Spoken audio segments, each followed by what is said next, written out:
and I'm here today to talk to you about building low-friction microservices with Scala and Play. If you were just in here for the session before this that Thomas did, it's basically exactly the same, but maybe you'll get a little something extra out of it. Now, I have slightly more content than time, so I'm going to try and rush through it. I'll try and leave some time at the end for questions, but if you have any, I recommend just sending me some feedback or questions on Twitter, and maybe I can get back to it later if I don't get around to it during the session. All right, so just a quick background. So I joined the data team at Hootsuite about a year ago, and we had a path before us to build a new data pipeline, something that was actually going to scale and enable faster iteration with our small team. And we decided to sort of take a lead from the rest of engineering at Hootsuite and do this in a service-oriented architecture sort of design with microservices. But we had a bit of obstacles compared to the other teams at the company. Primarily, our team didn't have a lot of experience with Scala, and we didn't want to run the risk of creating more problems than solutions. So the way we wanted to approach this was basically find a framework, find some system that allowed us to ship services with as few lines of code as possible. And so our first stepping stone to that was Play, and that's what I'm going to demonstrate today, is building your first microservice with Play. And just keep in mind that Play works great. We did ship a few of our basic services and APIs with Play, but eventually as you get a little more familiar with Scala and whatnot, you want to move to something like Spray or some other framework that probably offers a bit more performance and takes out some of the overhead. So today, what we're going to do is our demonstration services that we're going to build a URL shortener, which I'll explain in just a second here. And that's going to give us an excuse to go through a few core concepts of Play. JSON parsing and serialization, persisting our data to MySQL and reading it out using the anorm library, which when I wrote this talk was part of Play and as of about last week got taken out as a separate project.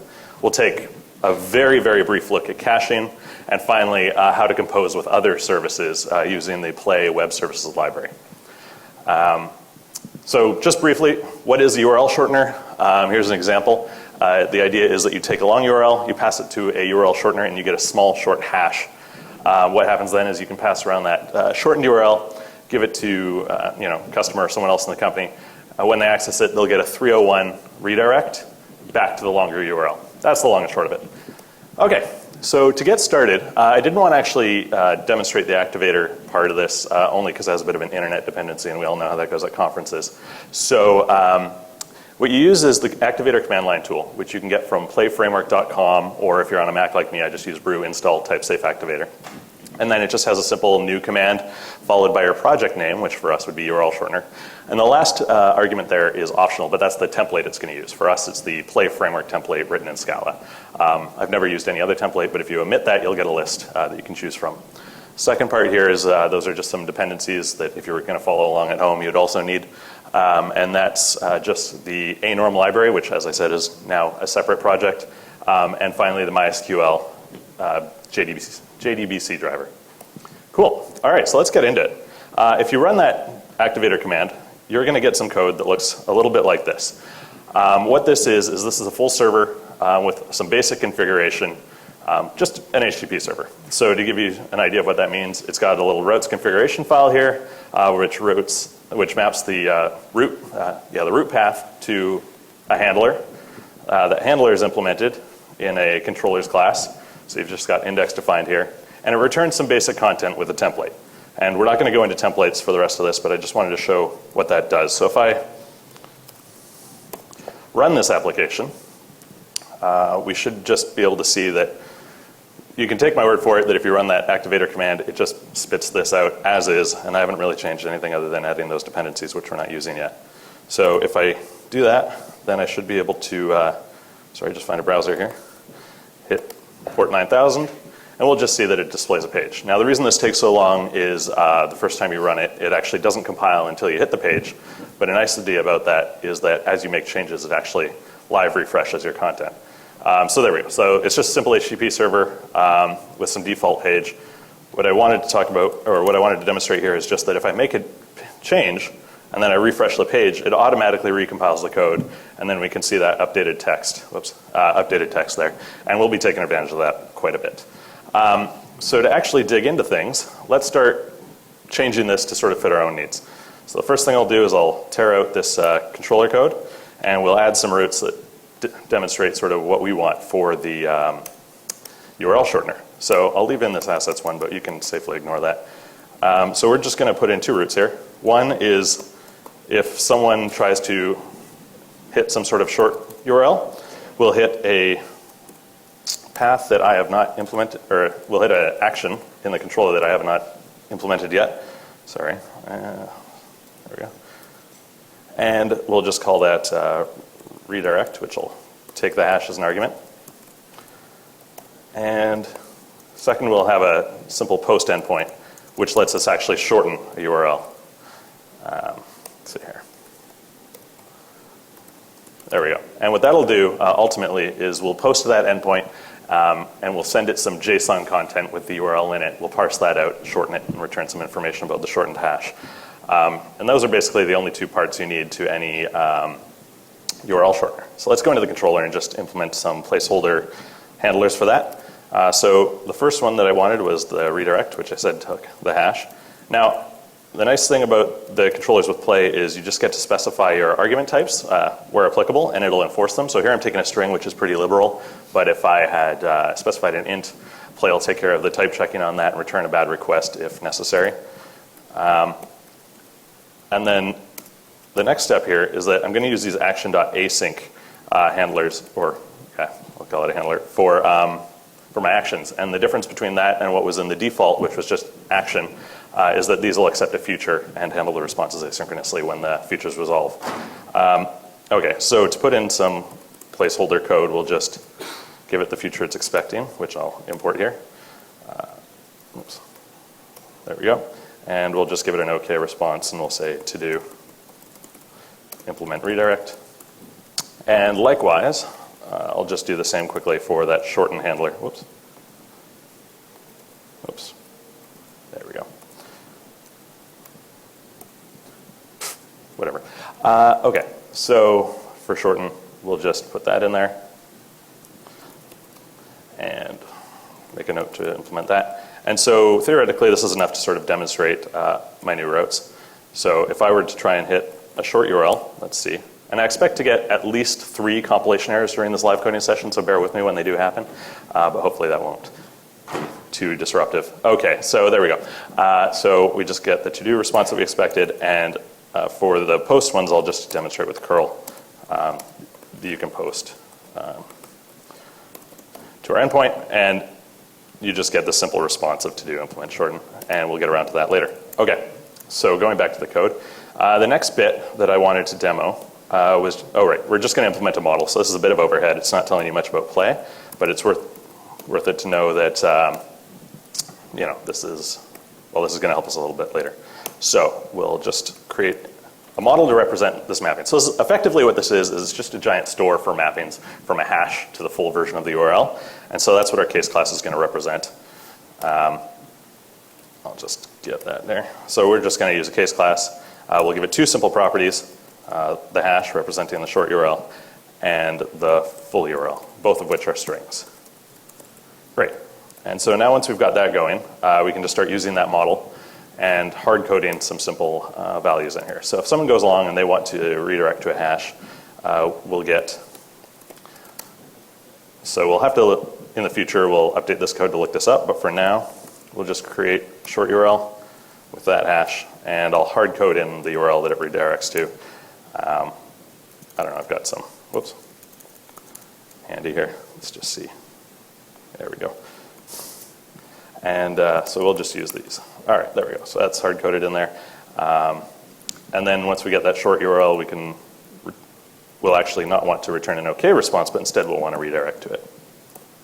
So let's just take that short URL dot full URL and specify that it's a 301 redirect. And so another nice bit about play is it just includes all these helpers for all your response types, whether it's OK, not found, bad request. And you just pass those objects out of your action method, and it's going to just deliver those responses with the appropriate HTTP codes. Okay, and likewise with shorten, so let's put in some to-dos here so I don't forget. Oops. To do, look up the hash. There we go. We'll get around to that. And then here, we have a couple, but to do parse the URL out of request. We'll do that in a second, but for now we'll just say val full URL equals, we'll just get another on here. Oops. Double quotes help, eh? All right. There we go. And then another to do here is actually to shorten the URL. All right. Whoops. There we go. And so for now, again, we'll just hard code this in as a bit of a placeholder. Perfect. And now what we can do here is we can actually return, what we want to do is return a JSON representation of this shortened URL. So we're going to use the play JSON libraries for that, which I'll just import here quickly, and return a JSON object. I'll envelope my response with the result there, and then pass it the short URL we've created. So what the IDE is complaining about here is that it doesn't know how to shorten that case, or how to, serialize that case class as JSON. And so to do that, we'll actually just, like I said, the goal of this is just to write something in as few lines of code as possible, and this is a great place where we can demonstrate that. So to set up a format to sort of serialize that JSON, we can actually just go into our case class here, write up a companion object, and then we can put in an implicit val to represent our format, and we'll just leverage the JSON library again for this, where we can just call format, pass it the case class specifically that we want to format.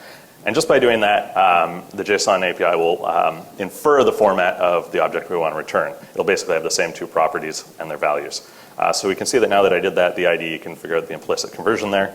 And theoretically, if I've done things somewhat right here, I should be able to hit this endpoint and see a JSON representation of our hard-coded values here. So let's go ahead and just try that post call again. And if I do that, it's compiling. There we go. So yeah, we get some JSON here, and what it's saying is it's built a new hash, which it hasn't, but it will in the future, that points to that full URL. Perfect. Okay, so that's what we wanted to see. So let's go ahead and extend this a bit further. So then what I really want to do here is, so we did JSON serialization. So I want to parse the URL out of the request instead of having this hard-coded one. So to do that, we actually get passed in a request, as you may have guessed, into this action method here. And we'll just access that as JSON. So let's just delete what was here. And so we can say request body as JSON. And now this returns an option of a JSON value. So we'll map on that. And in the case that we actually got JSON in our request, we'll parse out full URL property from it. So that looks something like a full URL. And you'll see a little bit clearer what that means in a second. But we're just going to parse that out as a string. And then we'll do a match on this for our actual response. So there's two options here. Either we got JSON or we didn't. And in the case that we didn't, we'll have a none object here. And we'll just want to return a bad request. Request was not JSON. Oops. And we'll say with a full URL property. There we go. Just to clarify what we're talking about there. And then our next case here is if we actually got some full URL. And that's where we want to do everything that we have down below here. So we'll just take that out, throw it in here. And this is complaining because this is not a feature. There we go. Future.successful. So that obviously does not need to be blocking, so we'll just immediately return successful. That satisfies our signature. Perfect. Okay, so we've got that going. And so now what you'll see is if I actually attempt this curl request again, it's going to complain because now I'm not sending it any JSON data. So we'll just see, yeah, here we go. The request was not JSON, so it does that check for us. And if I were to do something a little more verbose, you'd see that it's a 400 bad request response. Okay, so let's go ahead and extend this curl request, and this time we'll actually include JSON, matching our expected format. JSON, there we go. And data, oops. It just expects one property here. And let's see, steal something off my clipboard again. Perfect. I really want to use that GIF, so I hope I get to load it later. So we go ahead and we see that it's actually, well, I guess that was the one we had hard-coded in before, so that's not a good example. There we go. So we see that it actually returns in the JSON the URL that we are passing in. All right, so that's JSON parsing in a nutshell. Really straightforward. Now, let's take this a step further. And actually, I want to just clean this up a little bit. So I want to wrap this in a try, if I can, because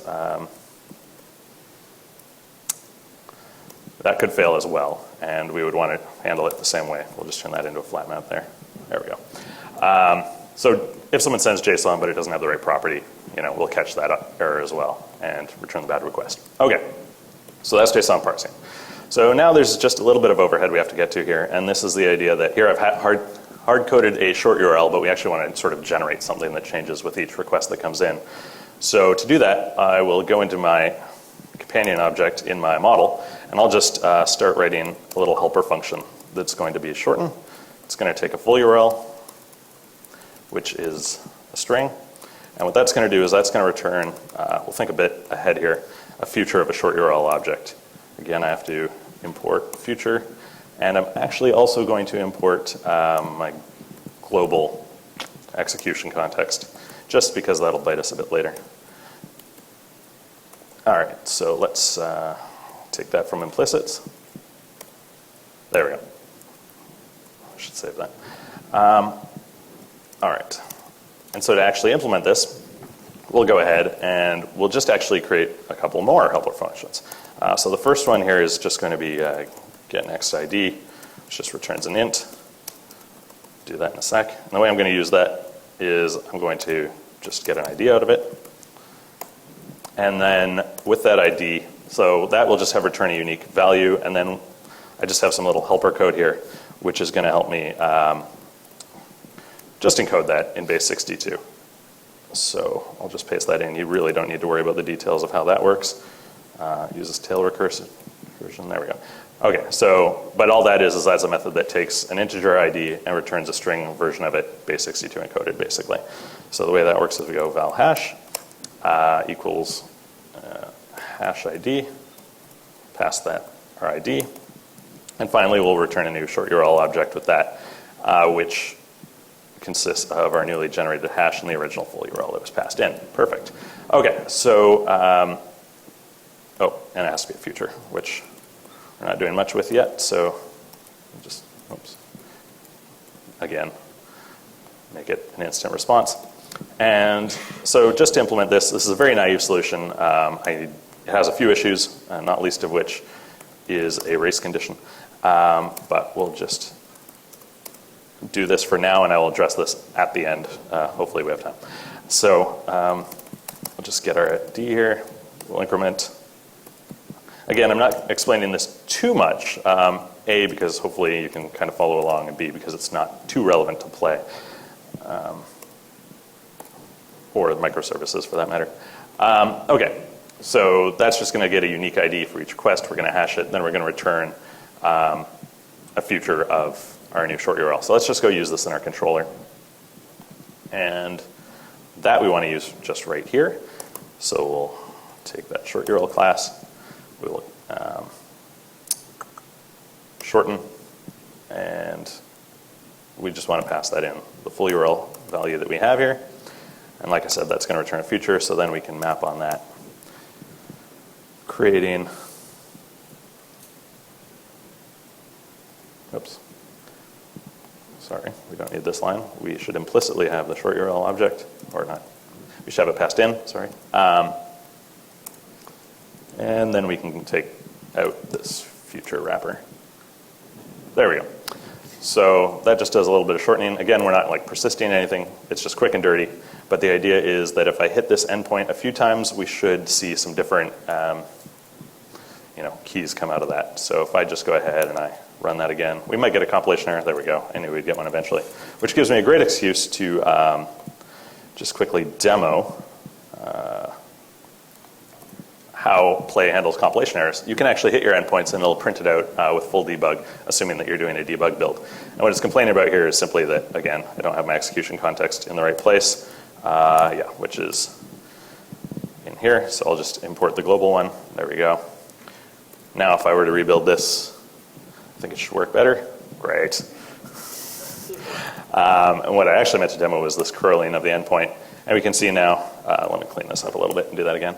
So what we can see now is, I've lost my cursor, but there we go. So we're basically getting a hash of 2, and if I run it again, we get a hash of 3. So we have these unique, hashes coming out. But again, because nothing's persisted, we can't actually do the redirect half, which is kind of important for our service. So this carries me over to MySQL persistence. So to do this, I'm going to sort of break out just a data access object, part of our data access layer, a unique object to help us write to the database and scope our code a bit. So I'll just call that short URL DAO. And what we'll do here is we'll just have, I also wanted to go back and just make this function private because that was confusing me. There we go. So I just want to go back and let's see here. So we'll have two functions closely related to our main functions of our service in our data access object, but I like to name them a little more specifically. One is going to be find by hash, which is going to take a hash, and that is going to return a future of an option of a string. That string being, if a mapping exists, it'll be the full URL that hash maps to. I'll implement that in just a second here. And the second one that I want is to save a mapping, and that's just going to take a hash that we generate and a full URL that it maps to. And that'll persist it to the database. That will just return a future of unit, just so we can catch any exceptions that may occur and ensure that thing's finished, but we'll at least, but we don't actually need any result from that. Okay, so to implement those, we just need a couple extra things. First, I want to bring in you need the play application scope because this is going to read out from our configurations, which we'll get to in just a second.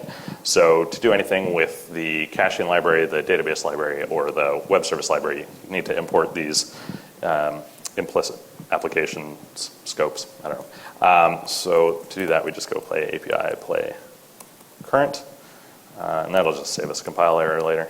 And then, and I also need to explicitly import a norm. There we go. So I'll do that. So going down to actually implement these, we'll wrap them in futures because they're blocking code, and we'll pretend that kind of helps. And then, so working with SQL and a norm and play is actually really easy. The one bit I forgot to do here is set up our configuration. So if I go back to the auto-generated configuration file, it's got a section here, which you might not be able to read, I don't know, that just sort of tells you how to format your database, your default database credentials, and we're going to follow that more or less exactly with what I've got on the clipboard here.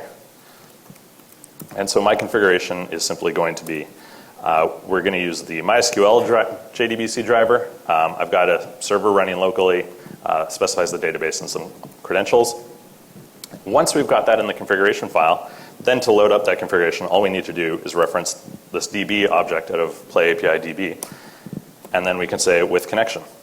And what that'll do is that'll pass us a connection, and we'll just put that into the implicit scope. So now we can actually get to work with SQL. So what we want to do for this method, this is the one where we're looking up a mapping, right? Given a hash, what is the full URL that maps to, if any? Well, we just want to do a select statement for that. So I'll just define one of these SQL objects here. And we'll want, so let me show you my table structure so this makes a bit of sense. So I've got one table in my database. It's called short URLs. It's just got these two columns, short and full URL. It's the mapping. I'm using hash and short kind of interchangeably here. They're both varchars of various lengths, and that's all you need to know. So going back to our code here. So we'll select full URL from short URLs, that's the table, where short equals, and then here we get to use name parameters. So I'll just follow that, and I'll limit it to 1. And then to set the values for our name parameters, we just use on, and we can say short, and we map that to the value hash that was passed in. That's just, handing it a tuple. We'll see a bit more of that later. And then, so we've got the SQL here, and now to do the select, actually all we need to do is call the apply method on that SQL. So obviously, ANORM supports a whole ORM model, object relational modeling. You could use that, but for this purpose and for actually a lot of my stuff, I just do straight SQL because it's quick enough. It's quick enough. Okay, so we just call the applying method, and now what that does, that returns a stream of rows. So you can imagine for a large result set, you have the stream of rows that you could read through. For us, we're only either going to get one result or none. And so we can take advantage of the head option argument here, which will either return us a row or not. And we can map that to parse out the row. So let's go ahead here and grab that row. And to parse out our data, we just have to go ahead, specify that it's a string, and the name of the column. Oops, there we go. So I'm just going to look over this quickly. So we're parsing short URLs, select full URL. Looks legit to me. So hopefully that works out. So that's only half the battle, though. That's to pull out of the database. Now let's go to the similar, but slightly importantly different job of actually saving our mappings. So we'll do this, again, in a future similar setup. We just use a connection, which is read out of the configuration file there. And we get that connection, and then, again, we'll write some SQL. And this time it'll be an insert statement to insert our mapping into the database. And we'll just specify the two columns here. So that was short and full URL. And again, for the values, we'll just use name parameters that mimic the column names. For consistency, that should be it. We'll set the value of those named parameters the same way we did before. We just set up some mappings to the passed in values. Let's see here. All right. And then now where it differs a little bit is what we do with this actual SQL object. So this time we're just going to say execute insert, and that's it. Again, we don't care about the response. We just care if it kind of blows up with an exception or whatnot, which will be caught in the future and passed out. We're actually not going to handle those in this demo, but normally you would want to for safety. Okay, so that's just quick and dirty SQL. Let's use these in our main application now, and then we can demonstrate that they do in fact work, because I'm sure most of you don't believe me. All right, that was a joke, I'm sorry. Okay, so for shorten, we've generated the ID here, and we've generated the hash, so let's just persist that. Whoops, there we go. So save that mapping. Whoops, hash to full URL. And then we'll map on the future that that returns, so we can get rid of a lot of this placeholder code here. And we don't, it just returns units, so we don't need to deal with it. There we go. And so that should do the insert, and then we should return our short URL object representing our new mapping. And then to handle the actual lookup, I will just implement a new helper function here called lookup, which takes a hash. And that should return a future of an option of a short URL. All right. And so the way that's going to work is we'll just go in here, and we'll start with, again, that DAO method that we just implemented called find by hash. That'll look up a hash, which will turn a future of an option of a string. Do this a bit of an ugly way, but it works. So then we should, in theory, get back an option of a full URL. And with that option, we just want to map on that. And in the case that we get a value, we just want to transform that into a new short URL object, which has the hash that was passed in and the full URL we found when we looked it up. Other situations are that perhaps this full URL is none, in which case it'll just return none, and everything else should work great. So lookup takes the hash, looks for it in the database. If it's found, it converts it into one of these short URL objects and returns that. Great. So now we just need to use this lookup in our actual controller. So that's here. So let's go ahead and just delete this. And so what does that look like? I go short URL, lookup, we'll pass it hash. That returns, like we said, a future of short URL. And actually, yeah, okay, we'll do that. And then, actually, we don't even need to do that. We can just put a case in here. So in the case that we got none, we'll just return not found. That URL doesn't exist. And in the case that we found some short URL, we'll return our redirect here that we have already written down here. Perfect. Okay. So to demo this, in theory at this point, I've probably got some sort of compilation issue, but we'll find it in a minute here. But I should be able to shorten a URL, get a hash, and then go into my browser, search that, and get redirected where I want to go with MySQL persisting everything in the background. So let's just get this going here. Yeah, back to our applause there. Actually, no, that's not what we want. So let's grab a URL. Great. Let's go to our code.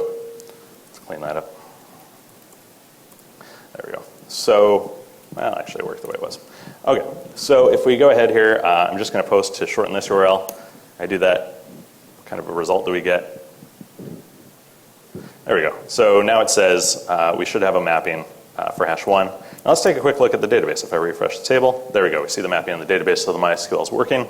And finally, if we go into the browser, we can just say localhost 9000/1, and we get redirected to my favorite GIF. All right, so let's go ahead here and, just 2 more points I want to talk about. So that's MySQL. Next, I wanted to just show you caching. This is a 1-line demo, just to show that it's possible, and the concepts are pretty simple.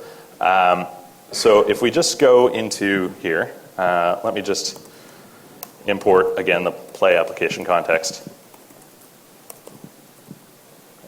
Oops, current, there we go. And then, so for a redirect, theoretically, once you shorten one of these URLs, you want that mapping to persist forever, and you know it's going to persist forever, so we'll just take advantage of that with a very simple caching strategy. And we can just specify that this action is cached. And then, so we import that from play API cache, and then we pass it a cache key, which I'll just make look like redirect dot, and then whatever the current hash is. Oops, there we go. Wow, there we go. And then once we do that, we just wrap our action response. And so what will happen there is when a request comes into the redirect, the first time, it won't be cached, so it'll obviously resolve it. But then it'll cache the result, and then every subsequent hit will not have to hit the database, and it's cached. So that's it, literally 1 line for caching. I can't really demonstrate any effect that that has because this was already a bit too fast. But take my word for it that it works. All right. Oops. All right, so that's caching. And then finally for web services. So this is where it gets interesting. When you build microservices, you really want to consume other web services. And so this is what I was talking about at the beginning, or it will address what I was talking about at the beginning, where I said that the way we were generating these hashes is not very good. You may have already noticed when the application recompiles and restarts, it resets my count, my ID that I'm using at 1. And so we want to kind of outsource this. So I've just got a little external tool here, which I can quickly demonstrate, just running on another port.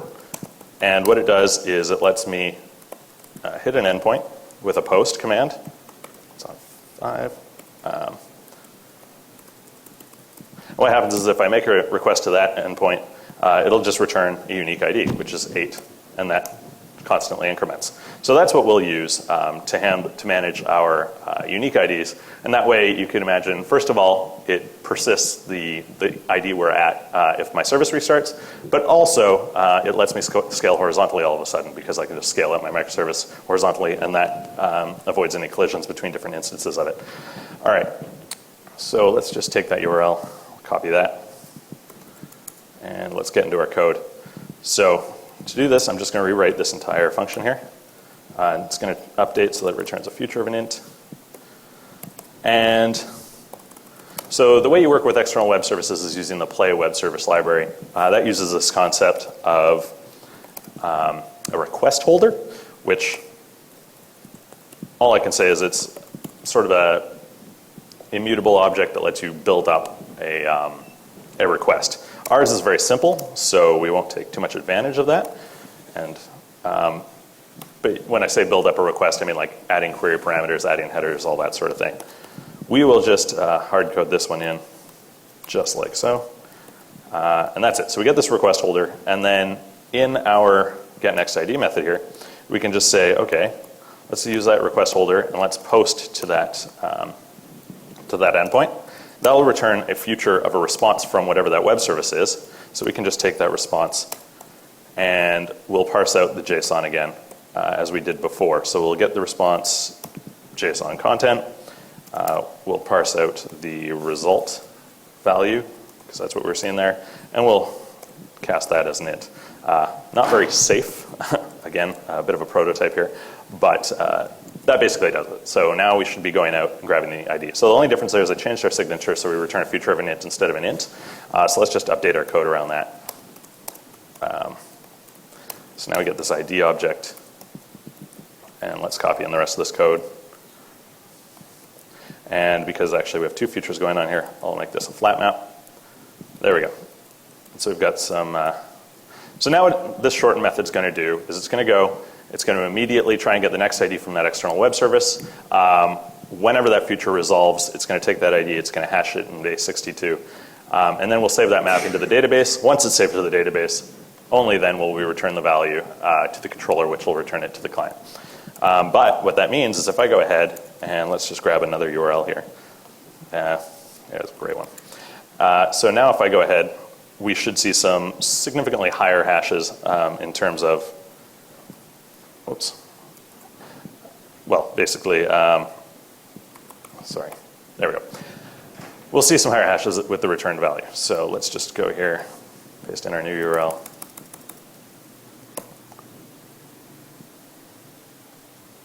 So this takes a second. It's recompiling everything, hitting an external web service. All right, so now we've got the hash B.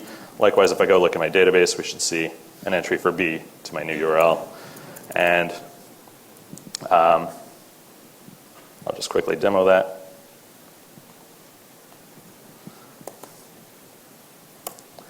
There we go. So URL shortener is working. We're hitting an external web service. Actually, I went faster than I expected. Okay. So, yeah, so that was it. So we built a URL shortener. Throughout that process, we basically saw JSON parsing serialization. We persisted data to MySQL with anorm. We talked about caching, and we talked about composing with other web services using the web service library. What I didn't anticipate having time for was dealing with actors, which I wanted to talk about, but it was only really tangentially related. So yeah, we kind of skipped over that. But if you want to learn more about this, just on the basic concepts of how to think about microservices and how they're beneficial, I'm sure like this is kind of a, you know, it's been beat on a lot, this idea of microservices. But if it's still sort of new to you or if you want to learn more, this post by Martin Fowler is a great one. And then this other blog post was done by a former colleague of mine, Saba, and it's kind of what inspired this talk. It got a pretty good response. And so it just talks about how on our data team at Hootsuite, we built our first RESTful API using Play, and it talks a bit about that. So you can actually, so those aren't full URLs, obviously. You can find those by going to my slides, which you can find at that address there on my GitHub. Also the code, or a rough approximation of the code you saw today, is on my GitHub as well. Again, if you have questions, I'll take them now, but also feel free to hit me up on Twitter, especially if you want either of these links again. Okay, yeah, that's about it. So questions? Thanks.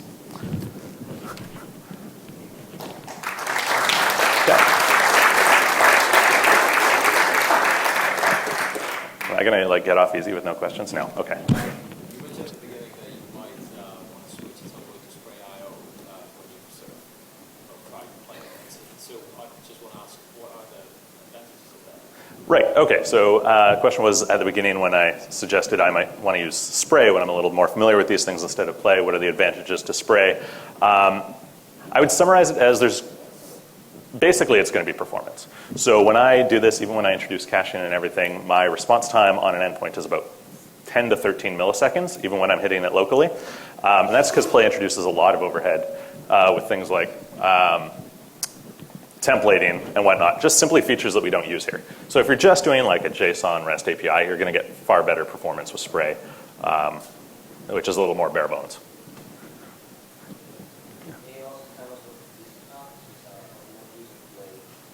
What are the disadvantages of not using Play? Great question. So I was hanging out with the guys from TypeSafe, and I said, you know, what would the argument be for using Play to building a microservice? And they said, none. Kind of, you know, it is more in the like hand-holding side of things. You know, the fact that it auto-recompiles and that sort of helps your development process, things like that. But honestly, there isn't much motivation other than you can get it. Well, for me, it's pragmatic. I can get away with writing very few lines of code and getting something out the door. But beyond that, not many advantages to using Play or disadvantages to using Spray. That's pretty much the best practice these days. Okay, lots of hands.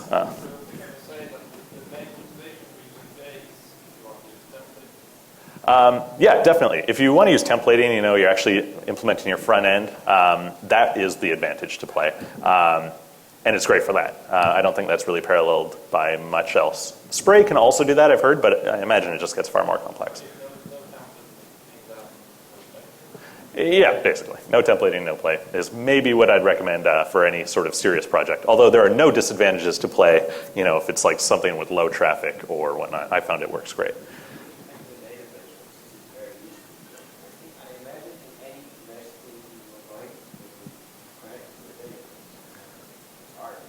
Yeah, so the comment there was that there's a huge advantage in terms of ease of use when you're connecting to a database, which you are going to do in just about any REST API. My argument there would be that they did actually just pull out a norm, and so it's just about as easy. It's just going to save you a few lines of code that you can do one time with setting up a connection, but TypeSafe is aggressively trying to split this up so that you get all the benefits of play without necessarily having to take on the overhead.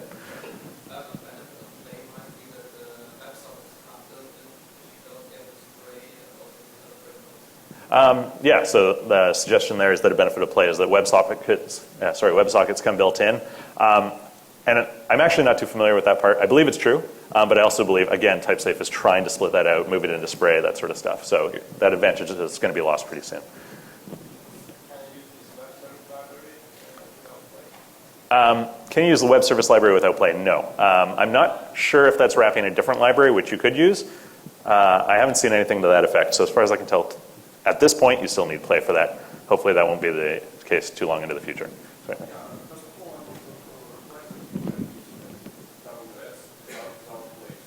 Oh. Okay. Yeah.